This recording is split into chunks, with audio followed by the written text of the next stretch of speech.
Hello students, आज हम करेंगे क्लास 9 की एक्सरसाइज 1.3 चैप्टर 1 में हमने फर्स्ट क्वेश्चन तो कर ही लिया था, उसमें टर्मिनेटिंग और नॉन टर्मिनेटिंग बताने थे। अब सेकंड क्वेश्चन है, second question is this. Second question है you know that 1/7 is equal to 0.142857। इस पे बार लगा हुआ है, मीन्स ये नंबर बार बार रिपीट हो रहा है। Can you predict that decimal extension 2/3, 2/7, 3/7, 4/7, 5/7 and 6/7 are without actually doing the long division? If so, how? Study the remainder while finding the value of 1/7. तो 1/7 की वैल्यू आपको गिवन है, तो आपको 2/7, 3/7, 4/7, 5/7 and 6/7 की वैल्यू फाइंड करनी है। तो इसके लिए आप या तो डिवीजन कर सकते हो, 1/7 को डिवाइड करके ऑलरेडी आपको दिया हुआ है, 2 को 7 से डिवाइड कर दो, नेक्स्ट वैल्यू आ जाएगी। बट इसमें लिखा है कि without doing the long division, आपको दोबारा से लॉन्ग डिवीजन नहीं करनी, इसकी वैल्यू फाइंड करनी है। तो आप सिर्फ एक डिवाइड करोगे तो उससे ही आप इसके जो रिमाइंडर बचेंगे उसको देख के नेक्स्ट नंबर की वैल्यू फाइंड कर सकते हो। जैसे आपने डिवाइड किया 1/7 है, 7 बाहर आ जाएगा, ये 1 डिविडेंड हो गया, 7 डिवाइजर हो गया, तो ये जाएगा नहीं, छोटा है, 0 आ गया, 0.7 जा 7, 3 फिर से 0 आ जाएगी, 7 3 जा 7 4 जा 28, 2 0, 7 2 जा 14, 6 0,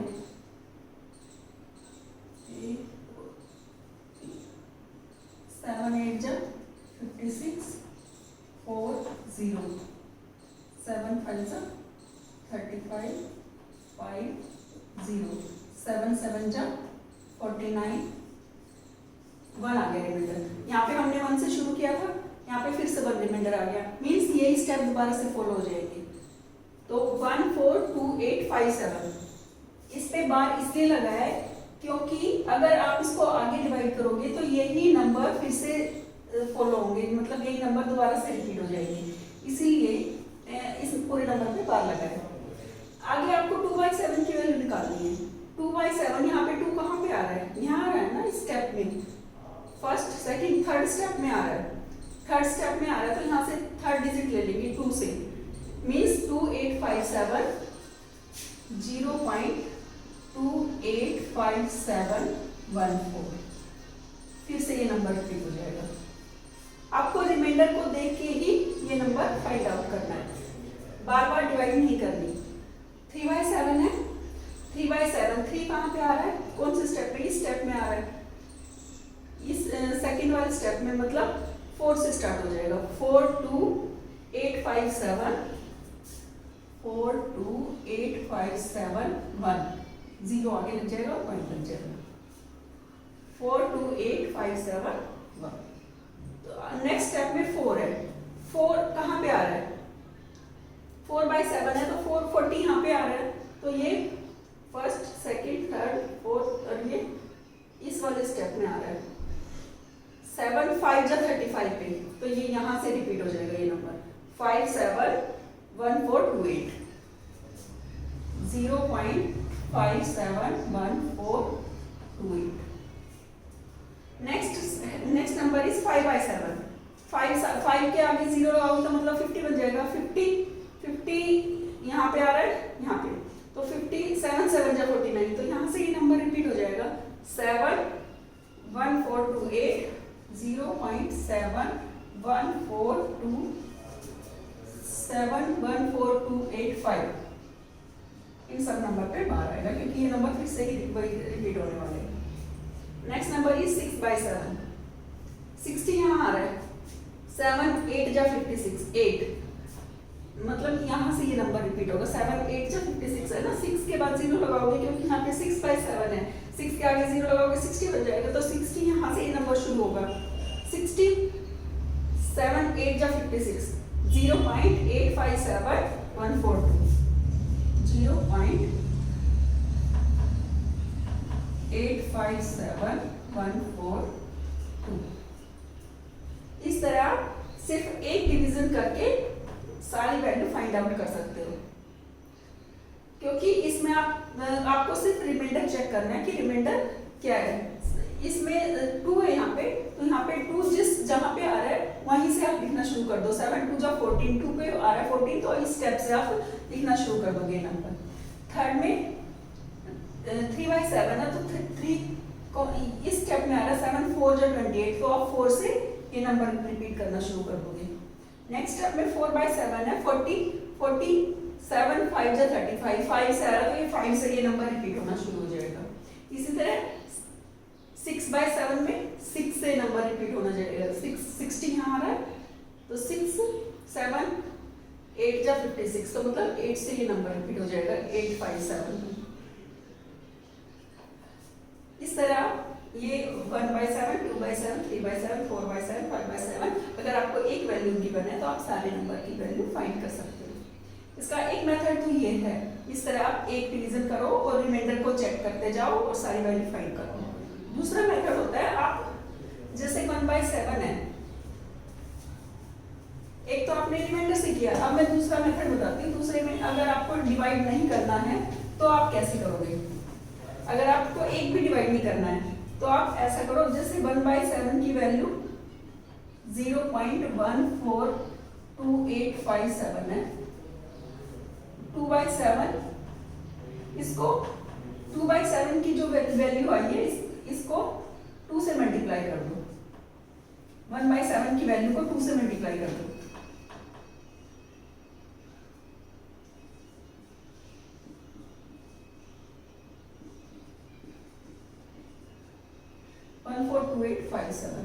अगर आप इस वैल्यू को 2 से मल्टीप्लाई करोगे तो ये सेम नंबर आ जाएगा।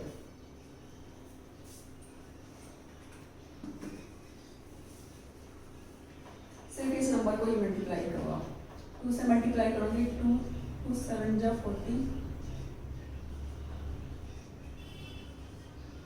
285714, ये सेम वैल्यू आ गई 285714। आगे 0 और फाइंड कर दो। नेक्स्ट नंबर में आप 3 से मल्टीप्लाई कर दो।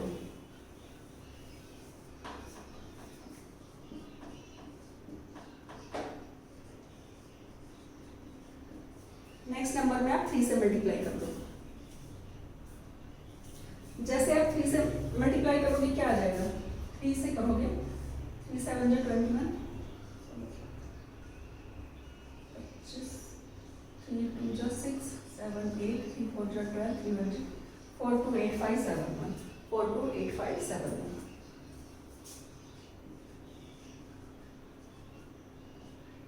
आगे नंबर में 0 के बाद पॉइंट लगा के फिर ये नंबर लिखना आपको। नेक्स्ट 4 into 0.142857, 4 से मल्टीप्लाई करो।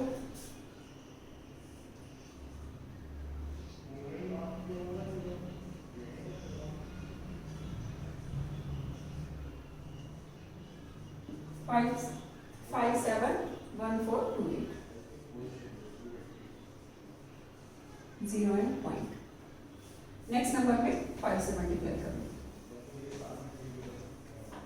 इस तरह आप सारे नंबर्स की वैल्यू फाइंड कर सकते हो। जैसे मैंने 4 तक किया है, ऐसे आप 5 और 6 से मल्टीप्लाई करके आगे सेम इसी मेथड से ये वैल्यू फाइंड कर सकते हो। तो एक तो मेथड आपने डिवीजन में रिमाइंडर से चेक करना देखा, रिमाइंडर देखते जाओ और ये नंबर फाइंड करते जाओ। दूसरा मेथड है, आप उसको जो गिवन नंबर है उसको 2 से मल्टीप्लाई करते जाओ, ये 2/7 की वैल्यू आ जाएगी। 2/7 की वैल्यू आ गई 0.285714। ये वाली वैल्यू 3/7 की वैल्यू आ गई 0.428571। इसी तरह ये 4/7 की वैल्यू आ गई 0.571428। इसी तरह 5 की वैल्यू फाइंड कर लो और इसी तरह 6/7 की वैल्यू।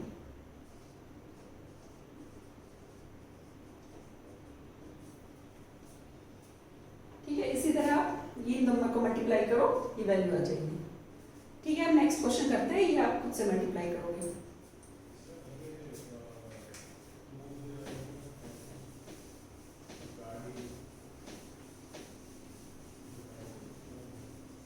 अब हम करते हैं क्वेश्चन 3, सेम एक्सरसाइज का क्वेश्चन 3।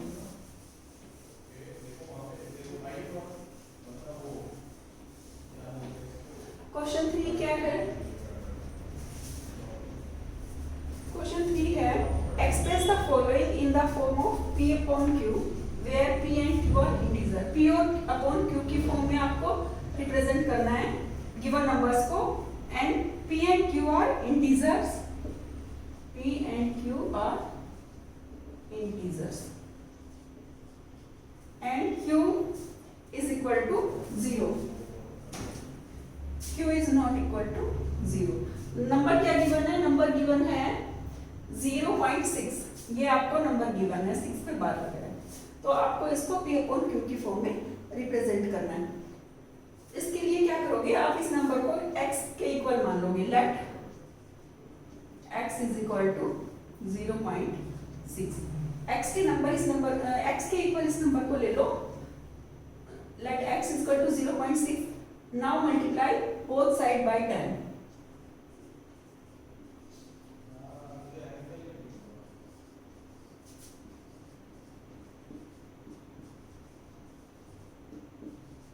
दोनों साइड आप 10 से मल्टीप्लाई करोगे। 10 से ही क्यों किया?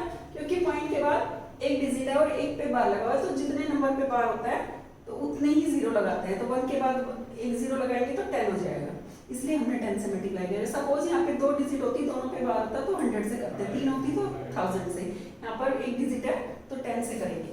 अब x को 10 से मल्टीप्लाई करेंगे तो 10x आ जाएगा, और 0.6 को 10 से करेंगे तो 0.6 को 10 से मल्टीप्लाई करोगे तो 6.0 आ जाएगा, क्योंकि एक डिजिट के बाद 0 लगेगा तो 6 के बाद 0 चला जाएगा, 6.0। तो ये हमारी ये इक्वेशन 1 बन गई और ये इक्वेशन 2 बन गई। अब इक्वेशन 2 में से इक्वेशन 1 को सब्ट्रैक्ट करेंगे, सब्ट्रैक्टिंग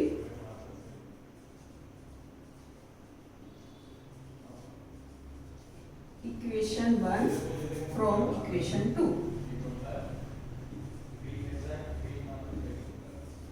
इक्वेशन 2 है हमारी 10x इज इक्वल टू 6.0 और इक्वेशन 1 है x इज इक्वल टू 0.6। 6.0 क्योंकि 6 पे बार है तो 6.66 रिपीट होगा ना, यहाँ पे आ जाएगा 6.66, क्योंकि 6 पे बार है मतलब यहाँ पे दो यही सेम नंबर है, सेम नंबर बार बार रिपीट हो रहा है, तो 6 के बाद 0 नहीं 6 ही आएगा। यहाँ से आप इसको सब्ट्रैक्ट करो, 10x में से x सब्ट्रैक्ट करेंगे 9x आ गया, और इसमें से सब्ट्रैक्ट करेंगे तो 6.0। 9x इज इक्वल टू 6 आ गया, x इज इक्वल टू 6/9, तो x की वैल्यू क्या आ जाएगी, 3 2 जा 6, 3 3 जा 9, 2/3। तो हमने इस x को p बाई q की फॉर्म में रिप्रेजेंट कर दिया, p हो गया 2 और q हो गया 3, इसको p ऑन q की फॉर्म में रिप्रेजेंट हो गया। ठीक है, अब इसका सेकंड पार्ट करते हैं। सेकंड पार्ट में है 0.47, 0.47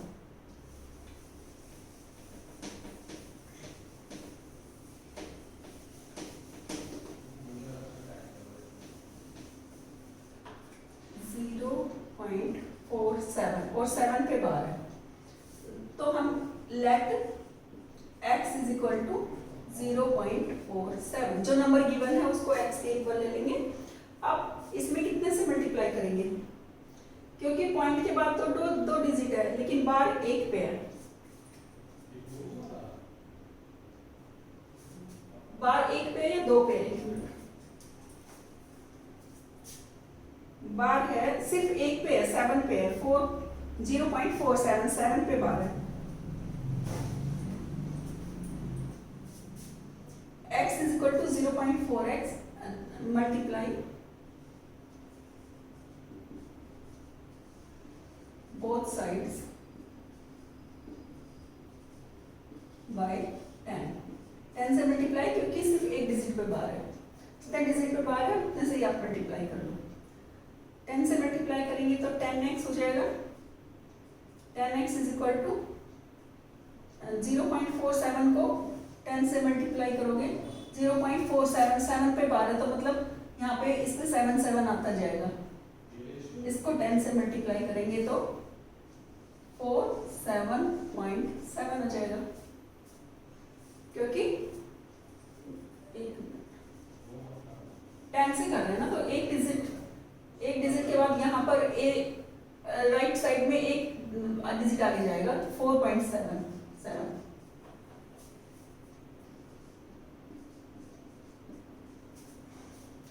अब ये फर्स्ट इक्वेशन है और ये वाली सेकंड इक्वेशन है। सेकंड इक्वेशन में से फर्स्ट इक्वेशन को सब्ट्रैक्ट कर दो। Subtracting equation 1 from equation 2। Equation 1 को इक्वेशन 2 में से सब्ट्रैक्ट करो। 10x इज इक्वल टू 4.77 और ये है x is equal to 0.77। 9x is equal to 0.47, 4.30। तो ये 7 रिपीट हो रहा था। आप ये पीछे के नंबर एक बार भी लिख सकते हो, 2 बार भी हो, या फिर ये सिर्फ एक बार लिखो पीछे छोड़ दो ऐसे ही। तो पीछे के 0 की तो कोई वैल्यू नहीं है, क्योंकि ये तो सेम नंबर रिपीट 0 लगती जाएगी, क्योंकि 7 तो अनलिमिटेड है, इस पे बार लगा हुआ है। तो x की वैल्यू आ जाएगी 4.3/9। x इज इक्वल टू, हम इसका पॉइंट हटाएंगे तो 43 बन जाएगा और नीचे 10 आ जाएगा। तो x इज इक्वल टू 43/90। तो p 0.47 को हमने p/q की फॉर्म में रिप्रेजेंट कर दिया, वैल्यू आ गई 43/90। इसका नेक्स्ट नंबर करते हैं।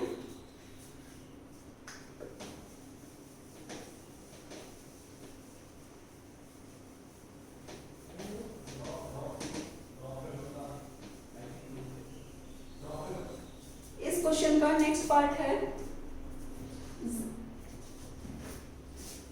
0.001।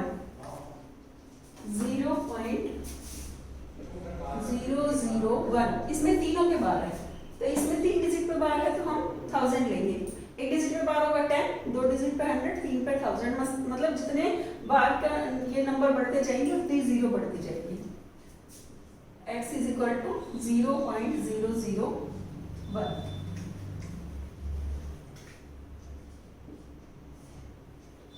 अब इसको 1000 से मल्टीप्लाई करेंगे।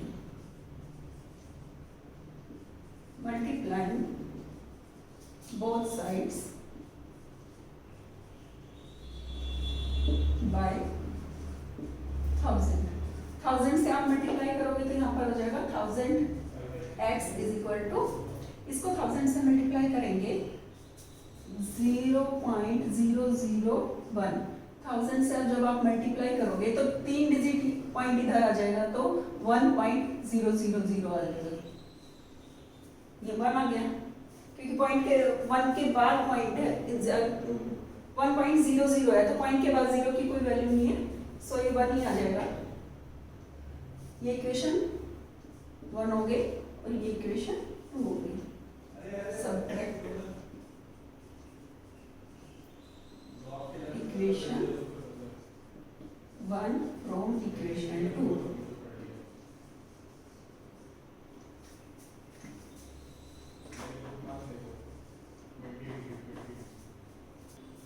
and 1000x is equal to 1 और वो है x is equal to 0.001। इसमें से आप सब्ट्रैक्ट करो 9x आ जाएगा और 1 में से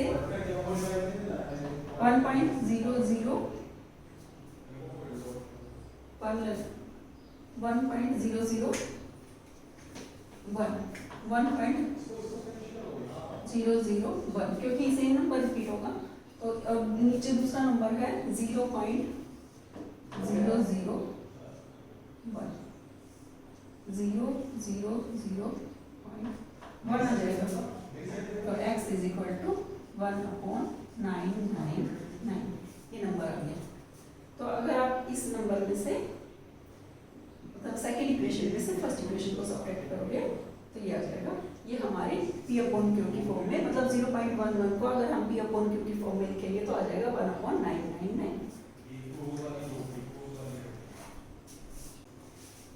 0.99999 इसमें इसको P अपॉन Q की फॉर्म में रिप्रेजेंट करना है तो आप इसको ऐसे भी लिख सकते हैं 0.99 पे बार लगा दो क्योंकि 999 बार बार रिपीट हो रहा है। तो x इज इक्वल टू किसके इक्वल हो जाएगा? ये भी इसी क्वेश्चन की तरह सेम है 0.9 एक नंबर पे बार है तो इसको 10 से मल्टीप्लाई करेंगे multiply both side by 10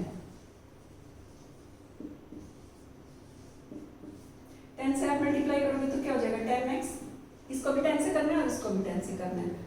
10x is equal to 9.9 क्योंकि 999 बार है 999 बार बार आ रहा है 0.9 तो एक 10 से मल्टीप्लाई करोगे तो पॉइंट यहाँ की बजाय एक नंबर आगे आ जाएगा।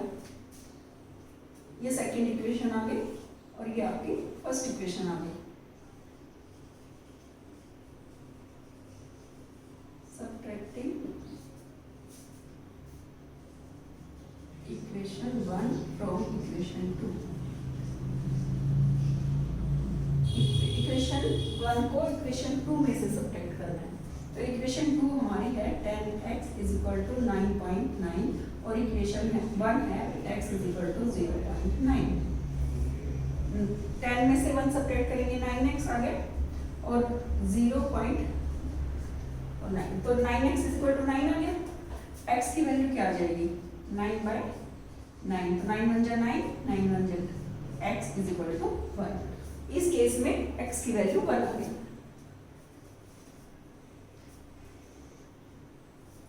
Next question is what can be the maximum number of digit can be repeating block of digit in the decimal expansion of 1/17।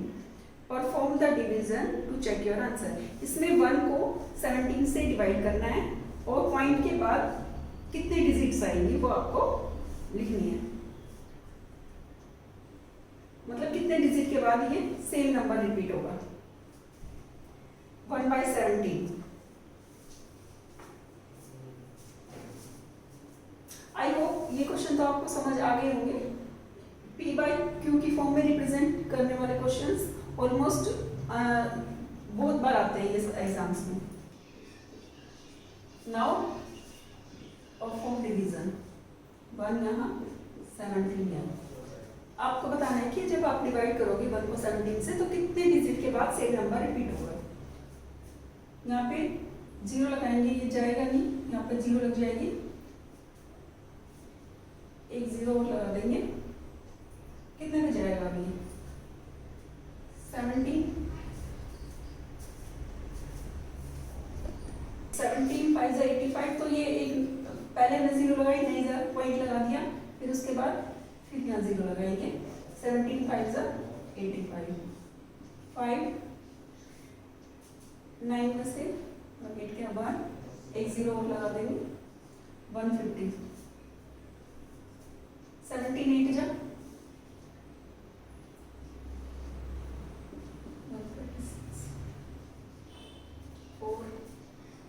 1 अब एक 0 और लगाएंगे। इसी तरह आप इस डिवाइड को करते जाओ फिर 17 8 जा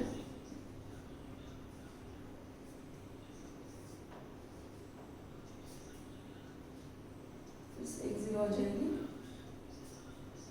17 2 जा 34 6 फिर से एक 0 आ जाएगी 17 3 जा 51 9 फिर एक 0 आएगी,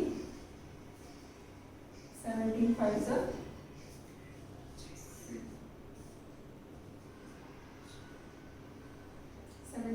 85 0, 17 3 से 51, 17 2 पे जाएगा, फिर हम तो बड़ा है, 16 आ जाएगा, फिर से ही 0 लगाएंगे, 17 8 जा 136, 17 9 जा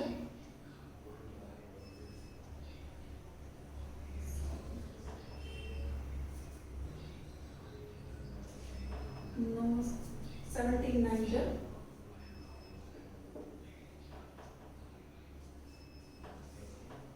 7, फिर से 0 आएगा। नेक्स्ट है 10 70, 17 3 जा 51, 17 4 जा 68, 2 0, 17 1 जा 7। अब हम यहाँ से इसको यहाँ से रिपीट कर लेते हैं क्योंकि यहाँ पे स्पेस मिले ना। 17 1 जा 70, फिर 0 आ जाएगी, फिर 17 1 जा 70, नेक्स्ट अब कितने में जाएगा 130, 17 8 जा 136 तो बड़ा होता है, तो उससे छोटा 7 पे जाएगा 190, 1 1 0, फिर कितने में जाएगा 17 5 जा 85 5,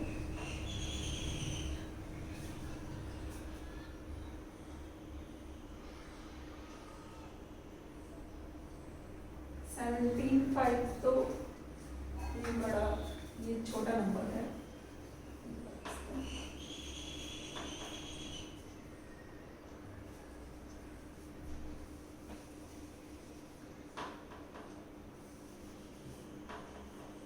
तो 7 पे तो 100 ही आ गया। अब नेक्स्ट नंबर आ जाएगा आपका 110, 17 6 7, 112 तो बड़ा आ रहा है, 5 पे जाएगा,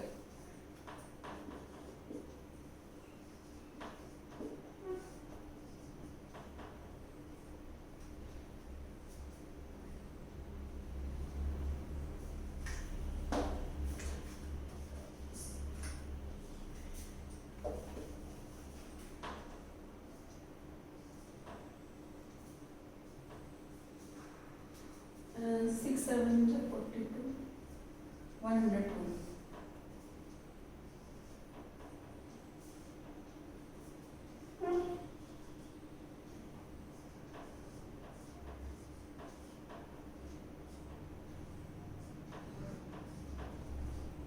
तो इसके बाद 20 नहीं, ये अभी रिपीट नहीं हो रहा है, यहाँ पे 7 10 में से 2, यहाँ 7 बच गया ना, 7 में से 6 या 1 आएगा, 120 आ रहा है, 20 नहीं आ रहा, अब ये रिपीट नहीं होगा, तो अब ये कितने का जाएगा 17 7 जा 119 आ गया, 1 बचेगा, 1 से आपने शुरू किया था, 1 से ये फिर से रिपीट हो जाएगा, तो जहाँ पे रिमाइंडर 1 बचेगा वहाँ से रिपीट होगा, क्योंकि आपने यहाँ पे 1 से स्टार्ट किया है ना, इसलिए 1 रिमाइंडर बचना चाहिए, क्योंकि इससे पहले तो 1 रिमाइंडर कहीं भी नहीं आ रहा था। यहाँ कितने डिजिट के बाद 1 रिमाइंडर आया, 1 2 3 4 5 6 7 8 9 10 11 12 13 14 15 16, मतलब ये 16 डिजिट के बाद फिर से यहाँ से ये सेम नंबर रिपीट हो जाएगा। तो इस पूरे पे हम 1/17 इज इक्वल टू 0.88235294117641 इसके बाद ये फिर से पूरा नंबर रिपीट हो जाएगा, इस पूरे पे वार हो जाएगा। अभी हमने 1/17 4th क्वेश्चन किया। नेक्स्ट नंबर है, look at the 7 several examples of irrational number in the form of p by q। इसमें आपको एग्जांपल्स लिखने हैं, तो इस टाइप के क्वेश्चन इंपॉर्टेंट नहीं है। नेक्स्ट नंबर है right 3 number whose decimal extensions are non terminating non recurring. तो आपको 3 नंबर डेसिमल एक्सटेंशंस 3 नंबर लिखने हैं जिनको अगर आप डेसिमल में एक्सप्रेस करो तो वो नॉन टर्मिनेटिंग हो और नॉन रिकरिंग हो। नॉन टर्मिनेटिंग और नॉन रिकरिंग नंबर क्या होते हैं? नॉन टर्मिनेटिंग और नॉन रिकरिंग नंबर वो होते हैं जो पूरा डिवाइड नहीं होते, और अगर आप डिवाइड करते जाओगे वो किसी भी मतलब बार बार वो सेम नंबर भी नहीं आएगा और वो पैटर्न रिपीट भी नहीं होगा, डिफरेंट नंबर आता जाएगा हर बार। तो नॉन टर्मिनेटिंग और नॉन रिकरिंग नंबर के आपको एग्जांपल्स 3 नंबर्स लिखने हैं। तो non terminating non recurring number जैसे 0.01, फिर 001, 0001। तो इस तरह के नंबर जो सेम नंबर कभी रिपीट नहीं होगा, तो आप इसमें कोई भी नंबर लिख सकते हो। 0.25, फिर 025, 0025, या फिर 0.125, 0.125, 00125। तो इसी तरह आप कोई भी नंबर लिख सकते हो, मतलब जो नॉन टर्मिनेटिंग हो और नॉन रिकरिंग हो। टर्मिनेटिंग और नॉन टर्मिनेटिंग नंबर आपको पता है, टर्मिनेटिंग जो पूरा डिवाइड हो जाएगा, और नॉन टर्मिनेटिंग एक होता है रिकरिंग, एक होता है non terminating non recurring. Non terminating recurring वो होता है जो टर्मिनेट हो जाए, मतलब कुछ जैसे आप डिवाइड करो तो सेम नंबर बार बार रिपीट हो रहा है, जैसे 0.9999 आ रहा है तो सेम नंबर बार बार रिपीट हो रहा है, वो नॉन टर्मिनेटिंग रिकरिंग हो गया। नॉन टर्मिनेटिंग नॉन रिकरिंग वो होगा जो सेम मतलब जैसे 0.99 में सेम नंबर आ रहा है उसमें सेम नंबर नहीं आएगा, अलग पैटर्न फॉर्म होता जाएगा और वो कभी पूरा डिवाइड नहीं होगा। इस टाइप के नंबर हो जाएंगे non terminating non recurring. Next question में रेशनल नंबर टर्मिनेटिंग और जो नॉन टर्मिनेटिंग रिकरिंग नंबर होते हैं वो रेशनल नंबर होते हैं, और जो टर्मिनेटिंग तो रेशनल में आ गए और नॉन टर्मिनेटिंग रिकरिंग नंबर भी रेशनल में आ गए, और जो non terminating non recurring number होते हैं वो इरेशनल नंबर होते हैं। ठीक है, तो इसमें आप इसी तरह आप किसी भी क्वेश्चन को कर सकते हैं। जैसे इसमें √3 है, √3 की वैल्यू आप निकालोगे तो ये पूरा तो डिवाइड होगा नहीं, तो ये नॉन टर्मिनेटिंग और नॉन रिकरिंग नंबर आएगा ना, इसलिए मैंने इरेशनल नंबर लिखा। नेक्स्ट है √225, 225 का अगर आप रूट निकालोगे तो 15 आ जाएगा, 15 तो एक होल नंबर है तो वो रेशनल नंबर है। नेक्स्ट है 0.3796, 3796 ये पूरा डिवाइड हो रहा है, टर्मिनेटिंग नंबर है तो ये रेशनल नंबर है। 7.478478 ये भी रेशनल नंबर है क्योंकि ये बाद में सेम नंबर कंटिन्यू होगा। 478 बार बार रिपीट हो रहे हैं, तो ये नॉन टर्मिनेटिंग रिकरिंग नंबर मतलब नॉन टर्मिनेटिंग और रिपीट हो रहा है ना जो नंबर, रिपीटिंग नंबर जो होते हैं वो रेशनल नंबर होते हैं, और नॉन टर्मिनेटिंग नॉन रिपीटिंग जो नंबर होते हैं वो इरेशनल नंबर होते हैं। नेक्स्ट नंबर है 1.101, फिर 001, फिर 0001। इस तरह ये बार बार अलग पैटर्न फॉर्म हो रहा है, सेम नंबर रिपीट नहीं हो रहा, तो ये इरेशनल नंबर है।